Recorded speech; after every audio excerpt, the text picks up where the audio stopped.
आज के वीडियो में हम बात करेंगे यूपीएसआई के मैथ के प्रीवियस ईयर के क्वेश्चंस के बारे में। देखिए प्रश्न दिया है, दो पाइप ए और बी एक टंकी को 10 घंटे और 15 घंटे में भरती हैं। अगर वे दोनों एक साथ काम करें तो टंकी कितनी देर में भर जाएगी। देखिए ए अकेली भर रही है 10 घंटे में और बी भर रही है 15 घंटे में। इससे आप उस टंकी की कैपेसिटी निकाल लेंगे, कितनी होगी, उस कैपेसिटी कितनी होगी टंकी की। ए बी 10 15, एलसीएम लीजिए 30, यानी ए एक घंटे में कितना भर रही है 3, बी एक घंटे में कितना भर रही है 2, दोनों मिलके एक घंटे में कितना भर देंगी 5 भर देंगी या नहीं भर देंगी। अगर एक घंटे में दोनों मिलके 5 भर रही हैं, भरना उन्हें कितना है 30 भरना है। 30 को वो कितनी देर में भर देंगी 6 घंटे में। दोनों मिलके 6 घंटे में 30 भर देंगी। ये हो जाएगा आपका आंसर। आइए अगले प्रश्न पे चलते हैं। अब देखिए प्रश्न दिया है, राम और बाला क्रमशः 4.5 और 5 किलोमीटर प्रति घंटे की गति से स्थान X से चलना शुरू करते हैं। यदि वे एक ही दिशा में चलते हैं तो 7 घंटे बाद उनके बीच की दूरी क्या होगी। देखिए एक ही दिशा में जा रहे हैं, स्पीड आपको दी है अलग अलग है दोनों की, 4.5 और 5 किलोमीटर प्रति घंटे। तो आप रिलेटिव स्पीड निकालेंगे तो क्या होगी, रिलेटिव स्पीड क्या होगी, सापेक्ष गति 5 माइनस 4.5 क्या हो जाएगी 0.5 किलोमीटर प्रति घंटे। टाइम आपको दिया है कितना है 7 घंटे। दूरी क्या होती है, डिस्टेंस होती है speed into time, speed into time. Speed है कितनी, रिलेटिव स्पीड जो आई है 0.5 गुणा 7 कितना 3.5 किलोमीटर। उनके बीच की दूरी क्या हो जाएगी 3.5 किलोमीटर। ये हो जाएगा आपका आंसर। आइए अगले प्रश्न पे चलते हैं। अब देखिए प्रश्न दिया है, एक अपार्टमेंट को 2013 में 10 लाख रुपए में खरीदा गया और 12,000 रुपये मासिक पर उसे 2 वर्ष के लिए किराए पर दे दिया गया। 2 वर्ष बाद क्रय मूल्य पर 30% का लाभ सुनिश्चित करने के लिए अपार्टमेंट को किस मूल्य पर बेचा जाना चाहिए। देखिए मान लीजिए क्रय मूल्य 100 था, ठीक है। आपसे कहा है कि उस पर कितना प्रॉफिट होना चाहिए 30%, प्रॉफिट 30%। तो विक्रय मूल्य क्या हो जाएगा 130। तो आप अनुपात बनाएंगे कितना आ जाएगा 10 और 13 का आ जाएगा या नहीं, ठीक है। आपसे कहा है उसने खरीदा है 10 लाख में, यानी 10 बराबर होगा 10 लाख होगा या नहीं। अब आप इससे निकालेंगे 13 बराबर हो जाएगा कितना 10 लाख बटे 10 गुणा 13। 0 से 0 कितना आया 13, 0 कितनी है 1 2 3 4 5, 2 3 4 5, ठीक है। अब उसने आपसे कहा है कि उसे 2 वर्ष के लिए किराए पर दे दिया गया 12,000 रुपये महीने के हिसाब से। 12,000 रुपये महीने के हिसाब से 2 साल में कितने महीने होते हैं 24 होते हैं। कितना किराया आएगा 12 चौक 48, 12 दूनी 24 और 4 28, 3 0, इतना ही आएगा। अब आपसे पूछा है कि 30% का लाभ सुनिश्चित करने के लिए अपार्टमेंट को किस मूल्य पर बेचा जाना चाहिए। 30% का लाभ सुनिश्चित करने के लिए अपार्टमेंट को बेचा जाएगा 13, 1 2 3 4 5। इसमें से आप जो किराया आया है उसे घटा दें तो आपका आ जाएगा कितना 1 2 3, ये 10 में से 8 गए 2, 9 में से 8 गया 1, ये 0, ये 1, ये हो जाएगा आपका आंसर।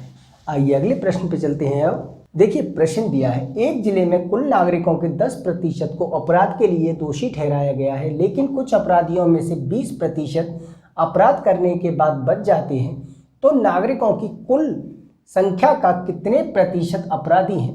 देखिए मान लीजिए जिले की जनसंख्या 100 है, ठीक है। आपसे कहा है कुल नागरिकों के 10% को अपराध के लिए दोषी ठहराया गया है। दोषी कितने हैं? 10%, यानी 10, ठीक है ना। अब आपसे क्या कहा है, लेकिन कुछ अपराधियों में से 20% अपराध करने के बाद बच जाते हैं। बच कितने रहे हैं? 20%, यानी कि इसका 20% निकालेंगे तो 20 ही आएगा, आएगा या नहीं। तो अब बचे कितने? बचे हुए नागरिक कितने बचे? नागरिक 100 में से 20 जाएंगे, 80 बचेंगे। आपसे पूछा है तो नागरिकों की कुल संख्या का कितने प्रतिशत अपराधी हैं? अपराधी कितने हैं? ये हैं, ये तो बच गए।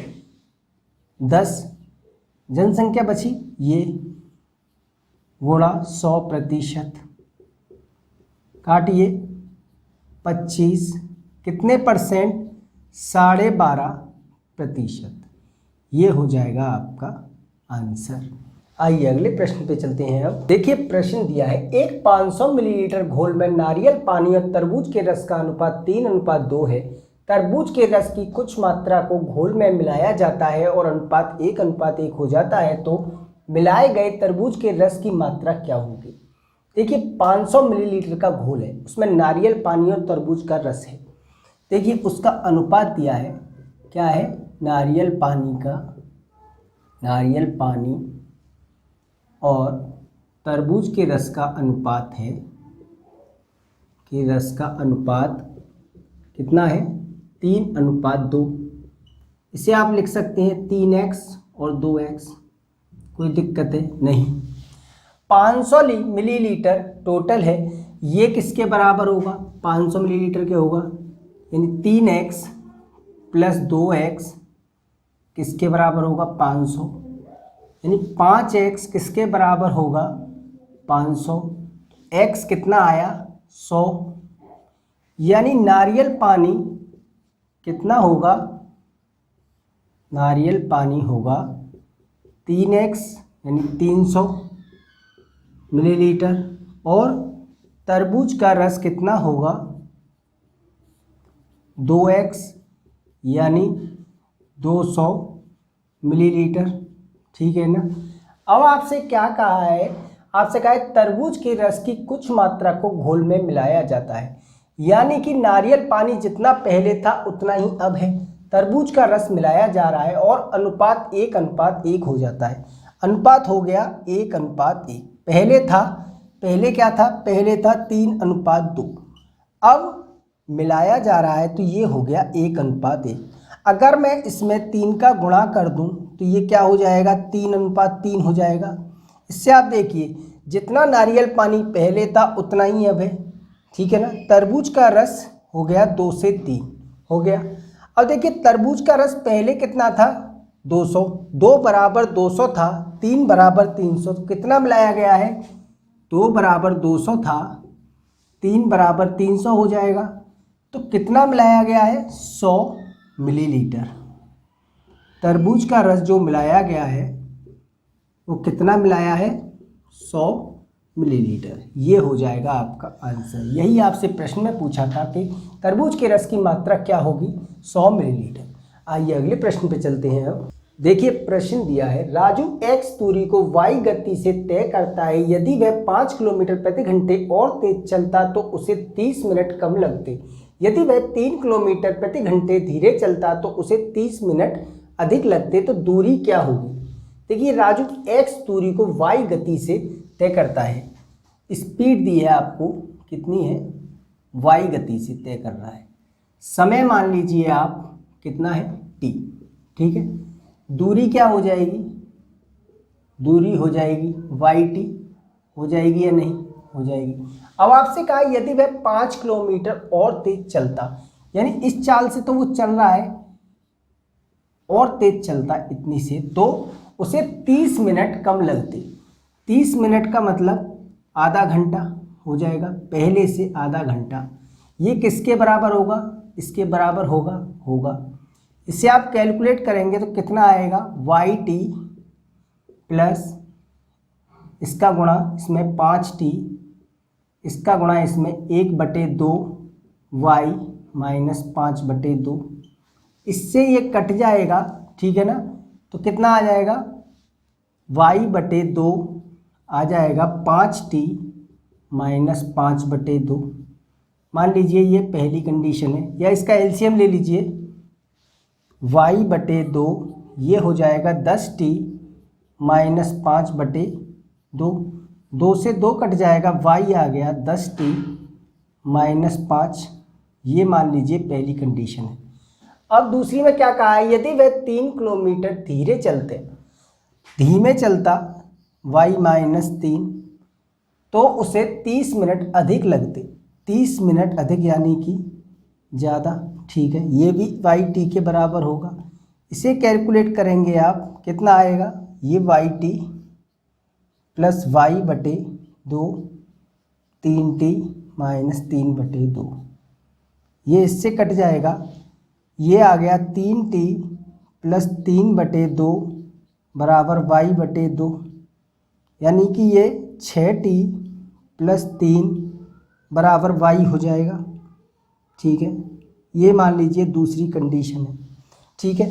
अब देखिए ये दोनों कंडीशन आपकी इक्वल होंगी या नहीं, ये भी y का मान है, ये भी, इन्हें आप इक्वल कर दीजिए, कितना 10t माइनस 5 6t प्लस 3 के होगा। इसे इधर लाएंगे, 4t बराबर 8, t आ गया आपका 2 घंटे। यहाँ तक क्लियर है, समय आ गया 2 घंटे। अब इससे आप स्पीड निकाल सकते हैं, किसी भी इक्वेशन में पुट कर दीजिए आप, y 10t माइनस 5 कितना, 10 दूनी 20, 20 में से 5 के 15 किलोमीटर प्रति घंटे। पूछी है आपसे क्या, डिस्टेंस निकालेंगे आप तो क्या होगा, y है, y का मान 15, t2 कितना हो गया 30 किलोमीटर। ये हो जाएगा आपका आंसर। जी हाँ, ये हो गया आपका आंसर। आइए अगले प्रश्न पे चलते हैं। अब देखिए प्रश्न दिया है, राजू अपनी वस्तुएं बेचकर 10% लाभ अर्जित करता है, उसके क्रय मूल्य में 40% की वृद्धि होती है और वह अपना विक्रय मूल्य 40% बढ़ा देता है, तो लाभ का नया प्रतिशत क्या होगा। देखिए मान लीजिए कि कॉस्ट प्राइस जो थी इस वस्तु की वो थी 100, ठीक है। आपसे कहा है राजू अपनी वस्तुएं बेचकर 10% लाभ अर्जित करता है, यानी 110 में वो बेच रहा है, ठीक है ना। अब कहा है उसके क्रय मूल्य में 40% की वृद्धि हो जाती है, यानी 100 की जगह अब कितने का हो गया, अब वो 140 का, ठीक है। अब क्या कहा है, और वह अपना विक्रय मूल्य 40% बढ़ा देता है। पहले था 110, उसने 40% बढ़ा दिया, 140/100 कितना हो गया 44, 154, ठीक है। 140 उसका क्रय मूल्य हो गया, 154 विक्रय मूल्य हो गया। कितना लाभ हो रहा है, 14 का, कितने पे 140 पे, गुणा 100%। 0 से 0 कट जाएगा, इससे ये कितना 10% वो प्रॉफिट कमाएगा। ये हो गया आपका आंसर। आइए अगले प्रश्न पे चलते हैं। अब देखिए प्रश्न दिया है, दो संख्याओं का लघुत्तम समापरिवर्ती और महत्तम समापरिवर्तक या गुणनफल 56,133 है। यदि इनमें से एक संख्या का 1/7 27 है तो दूसरी संख्या का 1/3 निकालें। देखिए आपका फॉर्मूला क्या होता है, first number into second number किसके बराबर होता है, HCF इनटू LCM, यही होता है। अब HCF और LCM का आपको गुणनफल दिया है 56,133। आपसे कहा है एक संख्या, मान लीजिए पहली संख्या के बारे में कहा है कि 1/7 जो है वो 27 के बराबर है। ये कितना हो जाएगा, एक आप निकालेंगे, संख्या क्या हो जाएगी, संख्या हो जाएगी 27 गुणा 7, कितना हो गया ये 189, है ना, यही हो गया। अब आप दूसरी संख्या निकाल सकते हैं, 189 इंटू दूसरी संख्या बराबर होगी 56,133। 33 के। इसे आप कैलकुलेट करेंगे तो सेकंड नंबर जो आएगा आपका, ये कट जाएगा इससे 297 बार, 297।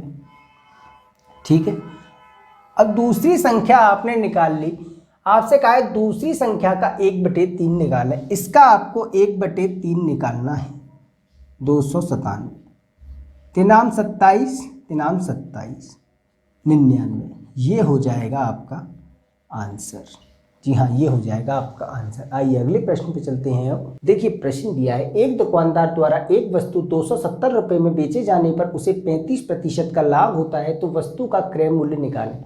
मान लीजिए वस्तु का क्रय मूल्य 100 है, क्रय मूल्य 100 है, उससे 35% का लाभ हो रहा है, यानी 135। ठीक है। वो वस्तु को 270 रुपये में बेच रहा है, तो 135 जो होगा वो आपका 270 के बराबर होगा या नहीं।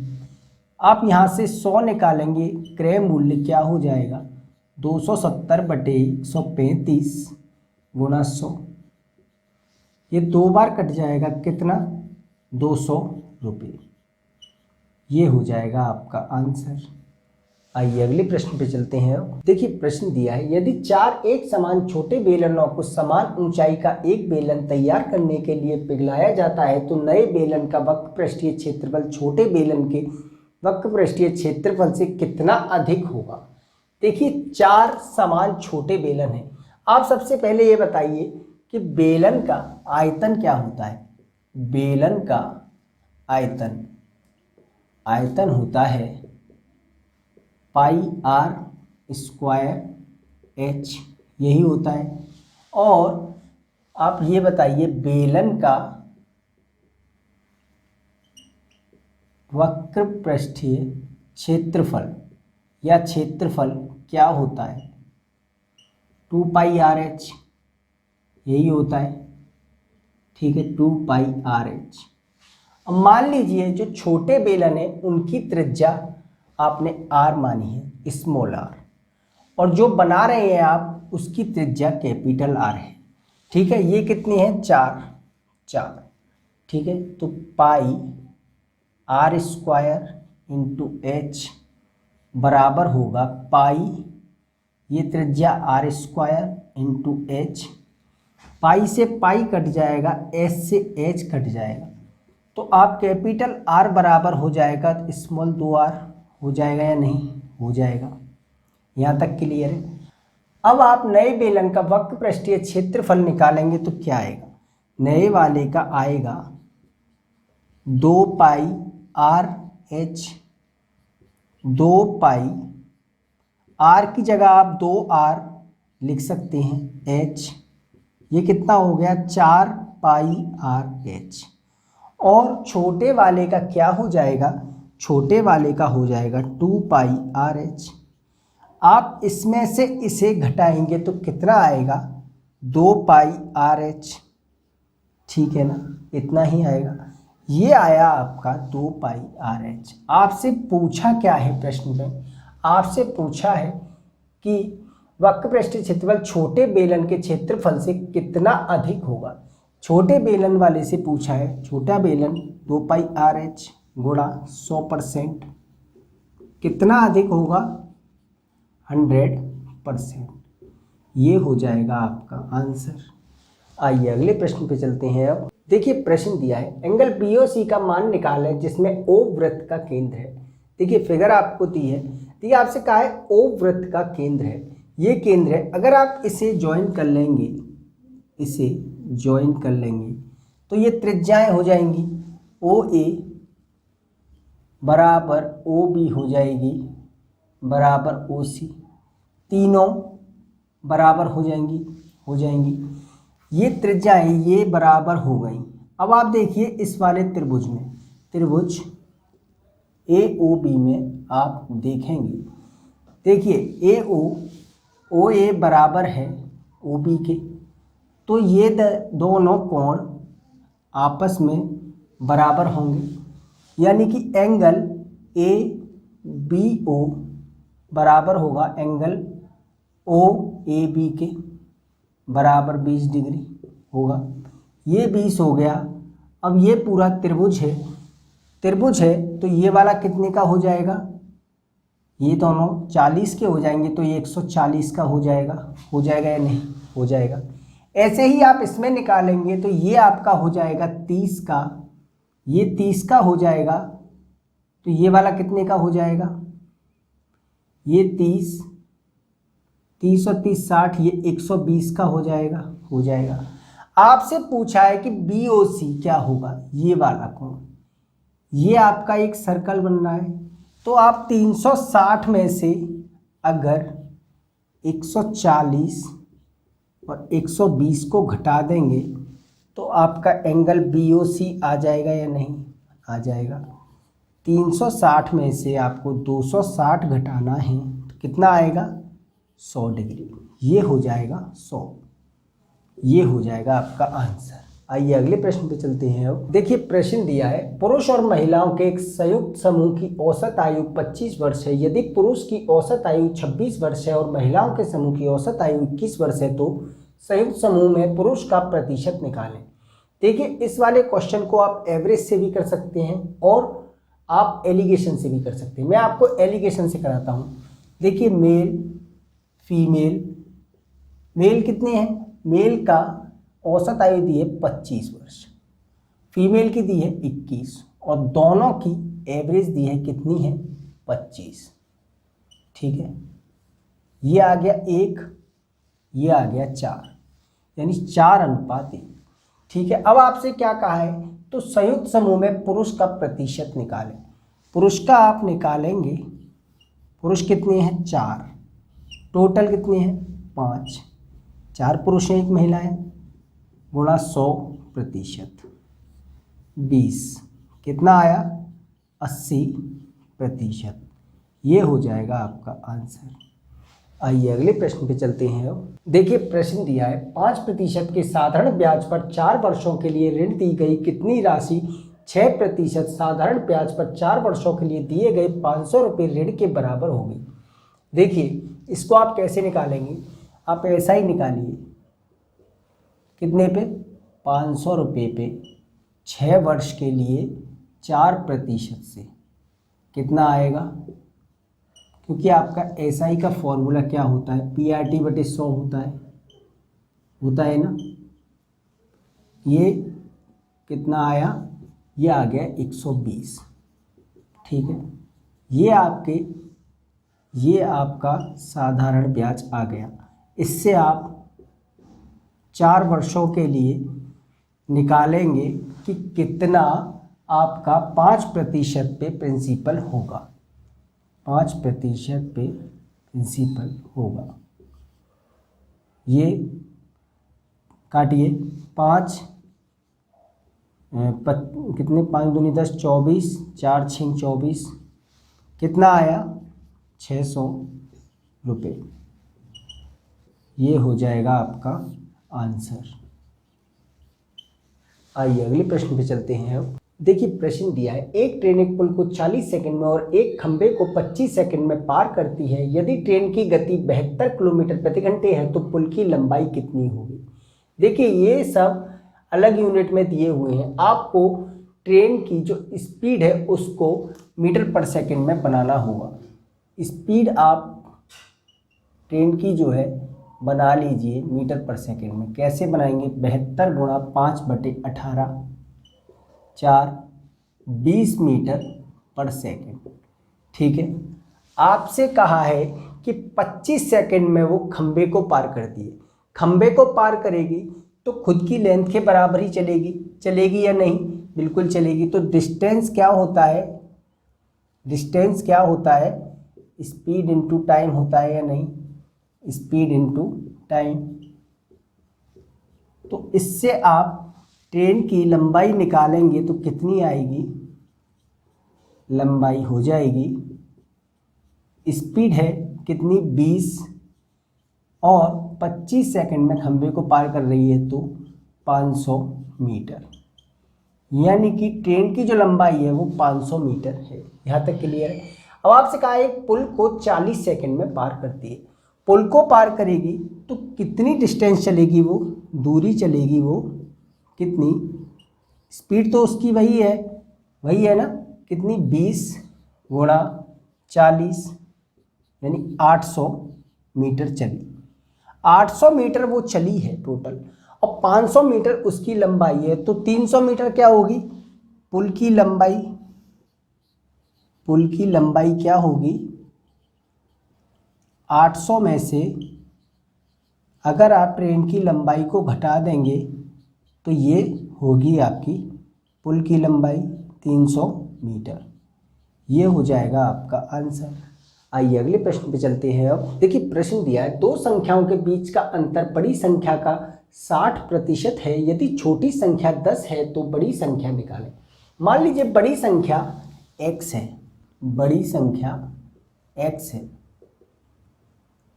x मान लीजिए, आपसे कहा है अंतर दिया है बड़ी संख्या और छोटी संख्या का 60% है बड़ी संख्या का। बड़ी संख्या x है, छोटी संख्या 10 है, ये आपको दिया है 60% बड़ी संख्या का, ठीक है ना, गुणा x, ये 3 5 यानी x माइनस 3x बटे 5 बराबर 10 यानी 2x बटे 5 बराबर 10। 5 बार तो x कितना आ गया 25 यानी बड़ी संख्या क्या है 25। ये हो जाएगा आपका आंसर।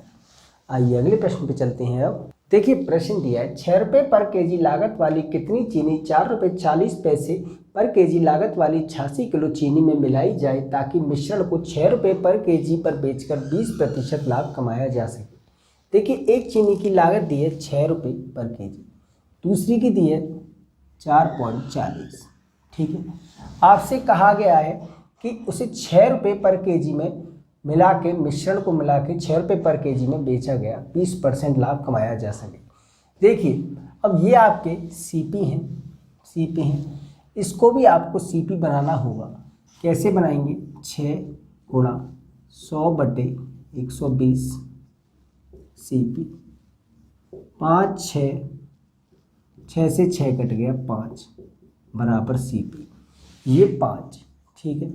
ये कितना आया, ये 1, ये कितना आया 0.6, इसे पॉइंट हटाएंगे तो 0 लग जाएगी, ये 3:5 आ गया, ठीक है ना। अब आपसे क्या कहा है, आपसे कहा है 86 किलो चीनी में मिलाई जाए, कौन सी वाली, ये वाली आपको दी है, यानी 5 बराबर दिया है आपको 86, 3 बराबर आप निकालेंगे तो 86 बटे 5 गुणा 3, ठीक है ना। 6 18, 1 4 24 और 1 25 यानी कितनी 5 1.6 किलोग्राम। ये हो जाएगा आपका आंसर। आइए अगले प्रश्न पे चलते हैं। अब देखिए प्रश्न दिया है, एक बैग में 216 रुपये मूल्य के क्रमशः 2:3:4 के अनुपात में 1 रुपये 50 पैसे और 25 पैसे के सिक्के हैं, तो 25 पैसे के सिक्कों की संख्या कितनी होगी। देखिए आपको 2:3:4 के अनुपात में 1 रुपये 50 पैसे और 25 पैसे के सिक्के दिए हैं। आप इनको चाहे तो रुपये में कन्वर्ट कर लें, चाहे तो पैसे में कन्वर्ट कर लें, किसी में भी कर लें। अब देखिए मैं इन्हें रुपये में कन्वर्ट कर लेता हूँ, 2 गुणा 1, ठीक है। ये आपको 50 पैसे के दिए 3, ठीक है। अब इसको आप रुपये में करेंगे तो 1/2 प्लस 25 पैसे के 4, ये 1/4, ये कट जाएगा। ये किसके बराबर होंगे, जो टोटल रुपये हैं उसके बराबर होंगे या नहीं। 216 बराबर ये 2 + 3/2 + 1, ये कितना हो जाएगा 216 बराबर 9/2 हो जाएगा। काटिए इसे, 9 दूनी 18, 9 चौक 36, 1 बराबर आ गया आपका 48। आपसे पूछा है 25 पैसे के सिक्कों की संख्या कितनी होगी। 25 पैसे कितनी है 4, 4 बराबर 48 गुणा 4, 4 8 32, 4 चौक 16 और 3 192, ये हो जाएगा आपका आंसर। आइए अगले प्रश्न पे चलते हैं। अब देखिए प्रश्न दिया है बी की दक्षता ए से दुगनी है, ए किसी काम को 15 दिन में कर सकता है, ए द्वारा काम शुरू करने के कुछ दिनों बाद उसमें बी शामिल हो जाता है, उन्होंने उस काम को आरंभ से 11 दिनों में पूरा कर लिया, उन्होंने एक साथ कितने दिन तक काम किया। देखिए पहली लाइन में आपसे कहा है कि बी की दक्षता ए से दुगनी है, बी की दक्षता ए से दुगनी है, ए बी, ए की 1 है, बी की 2 है। आपसे कहा है ए किसी काम को 15 दिन में कर सकता है, ये 15 दिन में कर रहा है और एक दिन में एक काम कर रहा है, तो काम कितना होगा 15 होगा, ठीक है। अब इसकी दक्षता बी की दुगनी है, तो अब ये कितने दिन लगाएगा काम करने में, 15/2 लगाएगा, ठीक है ना, यहाँ तक क्लियर है। अब आपसे कहा है शुरू करने के कुछ दिनों बाद उसमें बी शामिल हो जाता है, उन्होंने उस काम को आरंभ से 11 दिनों में पूरा कर लिया। ए एक दिन में 1 कर रहा है, बी एक दिन में 2 कर रहा है, दोनों मिलके एक दिन में 3 करेंगे या नहीं करेंगे। 11 दिन में दोनों मिलके कितना कर देंगे, 33 काम, 33 करेंगे। पर काम है कितना, काम तो 15 है, काम 15 है तो ये बचा हुआ काम कौन करेगा, बी ही तो करेगा। कितना 18 काम अकेला बी करेगा। बी अकेला एक दिन में कितना कर रहा है, 2 कर रहा है, यानी बी कितना 9 दिन लगाएगा, ठीक है ना, 9 दिन लगाएगा। अब दोनों ने मिलके काम किया है कितने दिन, 11 दिन। पहले ही आपसे कहा है 11 दिन में पूरा कर लिया, तो उन्होंने एक साथ कितने दिन काम किया है, 11 में से आप 9 घटा देंगे तो एक साथ मिलके जो काम किया है उन्होंने 2 दिन काम किया है। ये हो जाएगा आपका आंसर। आइए अगले प्रश्न पे चलते हैं। अब देखिए प्रश्न दिया है यदि y का 8/5% x है तो x का कितने प्रतिशत y है। देखिए y का 5% x है तो y गुणा 8/500 बराबर x, ठीक है। यहाँ से आप x/y निकालेंगे तो 8/500, यहाँ तक क्लियर है। आपसे कहा है x का कितने प्रतिशत y है, तो y अब आप परसेंट निकालेंगे तो कितना आएगा, बटे 8 गुणा 100, 4 दूनी 4, 25 4, 2 से कितना 250, 25 25 625, इतना प्रतिशत, ये हो जाएगा आपका आंसर। जी हाँ, ये हो जाएगा आपका आंसर। ऐसे ही प्रश्न यूपीएससी के एग्जाम में पूछे जाते हैं। अगर वीडियो आपको अच्छा लगा हो चैनल को सब्सक्राइब करें और कमेंट करके जरूर बताएं। तब तक मैं आपसे मिलता हूं अपने अगले वीडियोस में, तब तक के लिए धन्यवाद।